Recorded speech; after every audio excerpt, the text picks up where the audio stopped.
For Oberleutnant Klaus Richter of the 352nd Artillery Regiment, the morning began like any other on the Normandy coast. A thin, damp mist hung over the English Channel, muffling the world in a gray stillness. The air was cold, filled with the familiar scent of salt and wet earth. It was just after 5 a.m. Another watch, another day of anxious waiting. But through his binoculars, as the first hint of dawn tried to break the horizon, the sea began to change. It wasn't the tide, it wasn't a weather front, it was something impossible. A dark line had appeared where sea met sky, a smudge that just kept growing, sharpening, and multiplying. This wasn't a fleet. It was a city of steel, a floating metropolis sailing out of the mist and into history. At that moment, before a single Allied soldier set foot on the beaches below, before the world even knew the name Omaha or Utah, he knew the Reich was about to drown. To understand the shock of that morning, you have to get inside the mindset of Fortress Europe in the spring of 1944. From the coast of Norway down to the Spanish border, German engineers had built the Atlantic Wall. It was conceived as a chain of concrete and steel, bristling with guns, an impenetrable barrier against any invasion. In the minds of German high command and in the propaganda fed to the soldiers, it was proof of the Reich's power. But Oberleutnant Richter, a professional soldier and a veteran of the Eastern Front, knew the difference between propaganda and reality. At 32, he was old enough to remember a different Germany and young enough to have been shaped by the furnace of the war. He was pragmatic, observant, and deeply tired. His command was an artillery battery with solid check-made cannons nestled in concrete casements a few miles inland from the beaches the Allies would soon codename Omaha. From his observation post, a concrete bunker sunk into a high bluff, he had a commanding view of the sea. Day after day, he and his men drilled. They calculated firing solutions, maintained their guns, and stared out at the gray empty water. The talk was always of the invasion, their tag X, the day of days. But when would it come, and more importantly, where? German intelligence was certain the main attack would come at the Pas de Calais, the shortest point across the channel. It was the logical choice. That's where the 15th Army, the bulk of Germany's strength in the West, was waiting. Normandy was considered a sideshow, maybe a spot for a diversion, but not the main event. I don't have time for this. This was a massive strategic miscalculation, and it was no accident. It was the result of a brilliant Allied deception campaign called Operation Fortitude, and it left the Normandy defenders dangerously exposed. Richter's unit, the 352nd Infantry Division, was better than most in the area, but it was still just a shadow of the elite forces that had conquered France 4 years earlier. It was a mix of seasoned veterans from the East like himself, and a larger number of very young teenage conscripts and older reservists.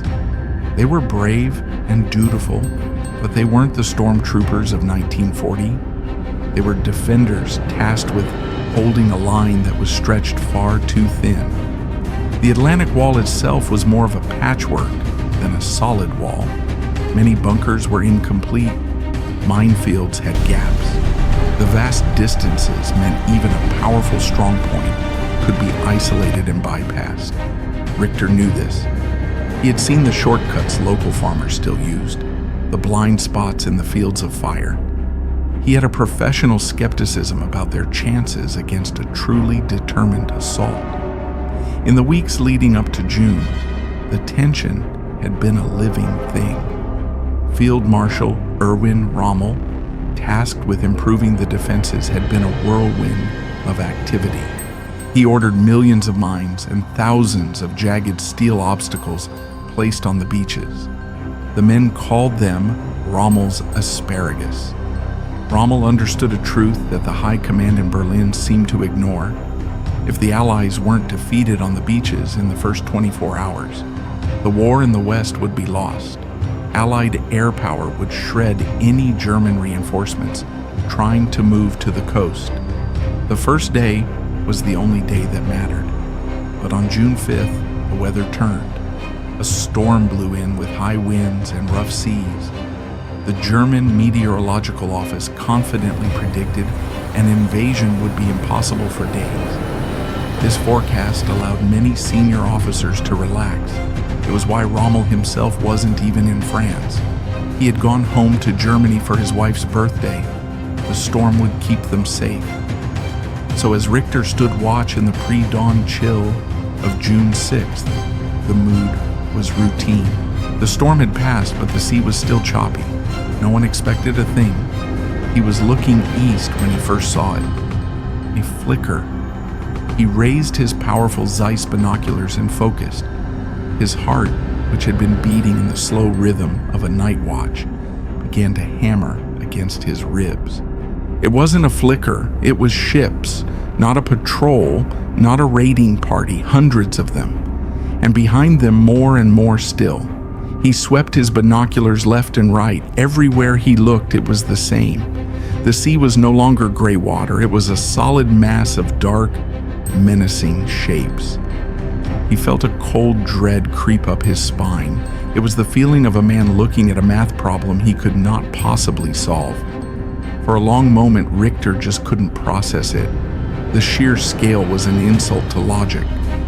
German intelligence had estimated the Allies might muster 3,000 vessels for an invasion, and even that would have been a monumental effort. What he was looking at was something else entirely. He tried to count, but it was a fool's errand. His brain, on instinct, began to categorize. He could make out the hulking silhouettes of battleships and cruisers. He saw swarms of smaller, faster destroyers circling them like wolves. And then there were the others, the endless, uncountable others.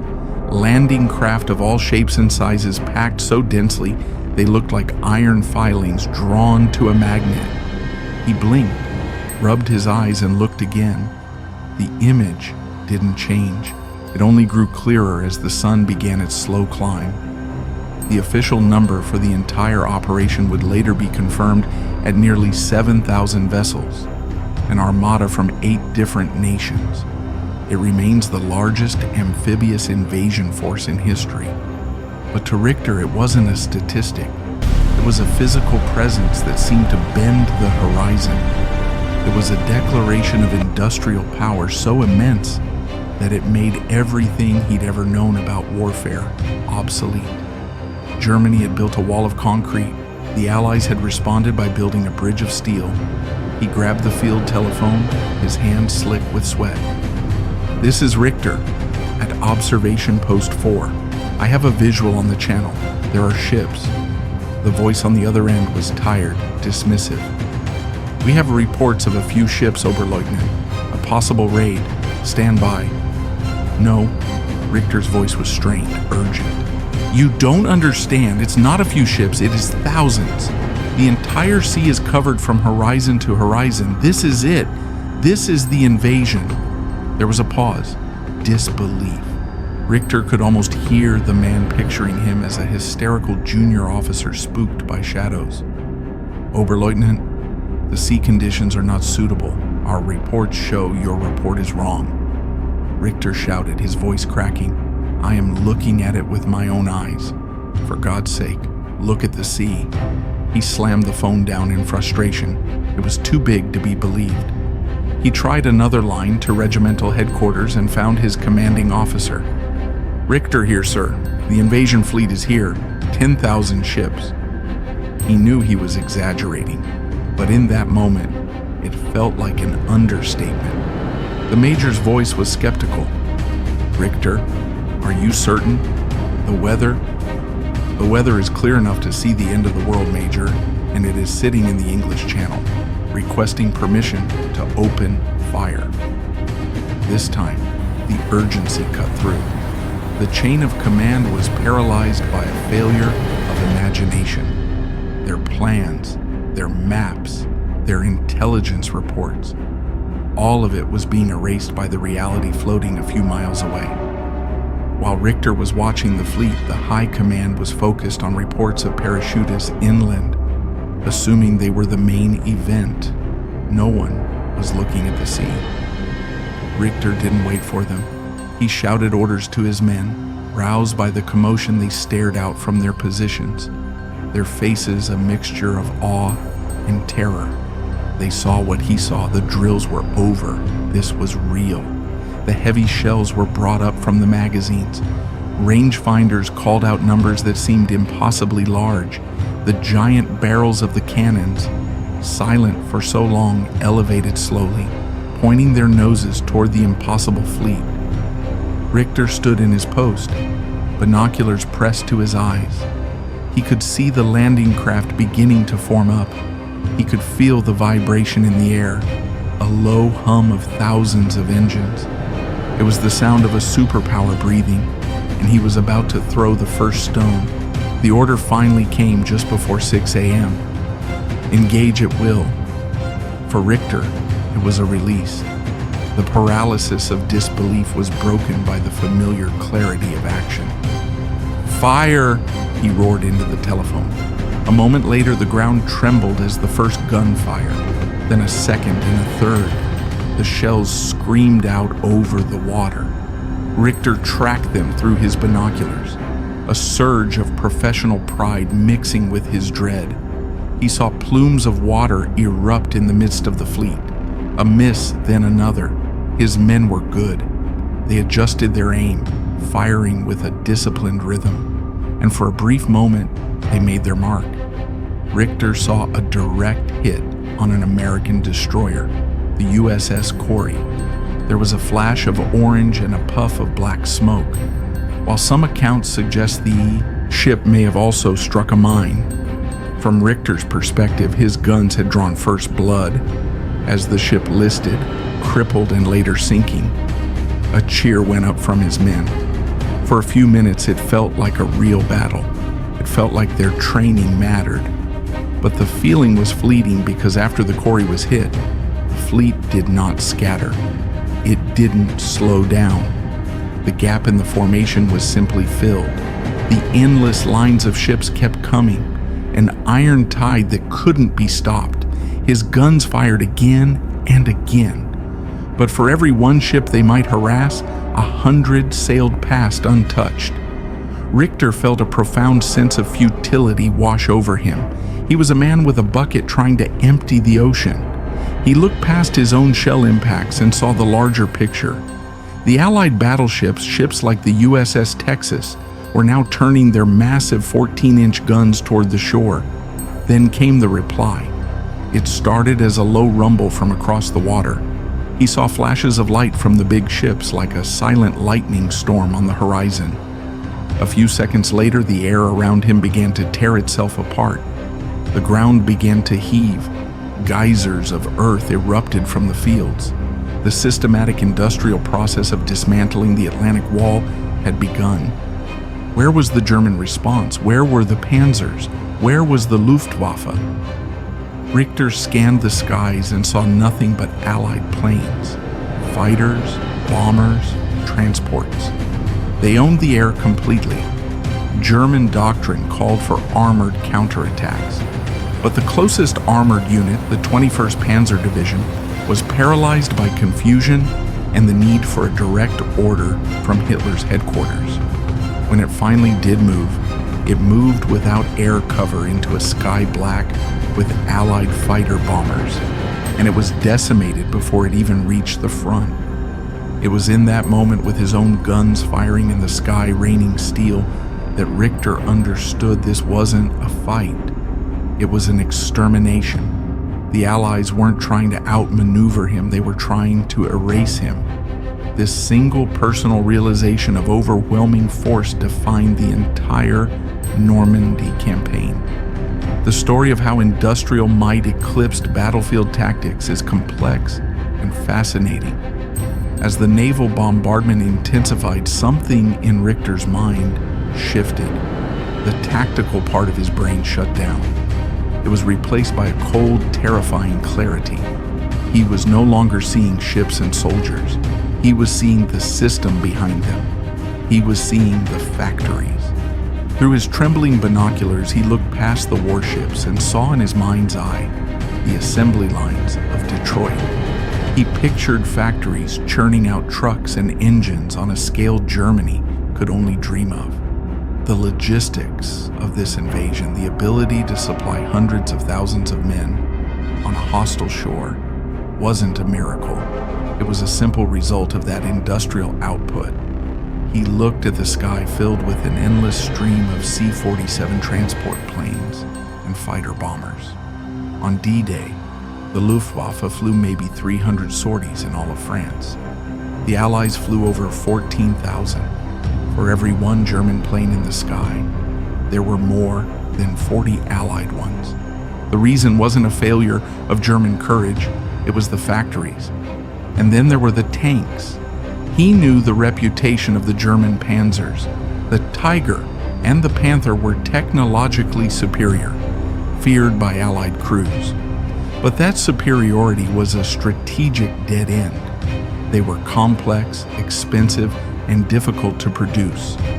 For every fearsome Tiger tank that rolled off the line, the Allies were stamping out dozens of simpler but brutally effective Sherman tanks. In the entire year of 1944, the U.S. alone would produce over 29,000 tanks. Germany's peak monthly production, by contrast, never topped 2,000.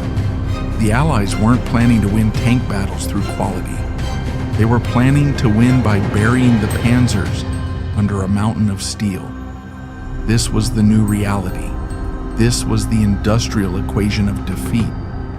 All the talk of willpower and ideological strength dissolved in the face of these numbers. Nazi ideology had promised that a unified, determined people could triumph over decadent democracies. But here was the proof that ideology couldn't stop a bomber. Willpower couldn't sink a battleship. Richter felt a profound, almost spiritual despair. He and his men were good soldiers. They were about to die not because they were outfought, but because they were outnumbered on a scale that defied comprehension. They were participants in a contest that was already over. He and his men, the entire German army in the West, were like a finely crafted sword facing a steam-powered drop hammer. The outcome of the contest was never in doubt. He thought of the propaganda posters and the unshakable belief back home in final victory. It was all a lie. Not just a political lie, but a mathematical one. The German high command must have known. They must have seen the production charts. Yet, they had sent him and millions of others to fight a war they could not possibly win. It's no wonder that in the war's final year, the psychological strain and the confrontation with this impossible truth led to a rise in suicides among officers on the front lines. They weren't just fighting soldiers from America, Britain, and Canada. They were fighting the full unrestrained power of the global industrial complex. As the sun climbed higher, the theoretical became a brutal reality. The naval bombardment reached a crescendo, a constant rolling thunder that never ceased. The concrete of the bunker shuddered, dust raining from the ceiling. Through the observation slit, Richter saw the first waves of landing craft hit the shore. Higgins boats dropped their ramps, disgorging American soldiers into the surf. The machine guns in the German pillboxes along Omaha Beach began to chatter, tearing into the ranks of the first men ashore. From his vantage point, Richter could see the terrible drama unfold, the water turning red, the bodies piling up. The German 352nd Infantry Division was exacting a horrific price. For a moment, it seemed the defense was holding. The Americans were pinned down. But then the industrial equation asserted itself again. Allied destroyers, seeing the slaughter, did something suicidal and heroic. They steamed directly toward the shore, some closing to within 1,000 yards, scraping their hulls on sandbars. They turned their guns on the German bunkers, providing direct fire support, in a move that turned the tide on Omaha. At the same time, strange new machines began to appear. Richter watched as amphibious trucks, the DUKWs, seemingly drove directly out of the ocean and onto the beach. He saw tanks crawling ashore, some equipped with giant flails to detonate mines. These were Hobart's funnies, specialized armored vehicles the British had developed to overcome exactly these kinds of defenses. The Germans had nothing like them. The scene on the beach below turned from a struggle into a methodical process of annihilation. German strongpoints were systematically blinded and destroyed by naval shells, tank rounds, and bombs. On Omaha Beach alone, estimates suggest the 352nd Division would suffer somewhere around 1,200 casualties that day, a staggering percentage of its fighting force wiped out in a matter of hours. Richter's own battery was now a prime target. Shells landed closer and closer. A direct hit on one of the gun pits sent a fireball into the air. Another gun was knocked out. His telephone lines went dead. He was isolated. His command shattered. He looked up at the sky one last time. It was a moving ceiling of Allied aircraft. On the sea, the first wave of landing craft was being replaced by a second and a third. Beyond them, the vast armada waited patiently. A conveyor belt of men and material that could, it seemed, run forever. The Allies would land around 1,500 tanks on D-Day alone. The battle for the beach was still raging, but the outcome had already been decided. It was just a matter of time and tonnage. The war in Normandy would rage for another 2 months. The fighting in the hedgerows would be brutal and costly, but it would change nothing. Every German tank destroyed was a loss that could not be replaced. Every Allied tank lost was replaced by 3 more. Every German soldier who fell left a gap in the line that could not be filled. For Oberleutnant Klaus Richter, and for the thousands of German soldiers who survived that first day, the rest of the war was just an epilogue. They fought on, driven by duty, by fear, or by a patriotism disconnected from reality. But the hope of victory was gone. It had vanished in the dawnlight of June 6th. We often picture the end of the Third Reich as a slow, agonizing collapse, culminating in the battle for Berlin. But for the men on the Atlantic Wall, the end came in a single horrifying moment of revelation. It was the moment they saw a fleet that filled the horizon, a sky black with enemy planes, and a force that was not just an army, but the full crushing weight of the modern industrial world. It was a new kind of war, one not in the hearts of soldiers, but on the assembly lines of factories thousands of miles away. And for one German officer, peering through his binoculars at a sea that had turned to steel, it was the morning he knew it was over.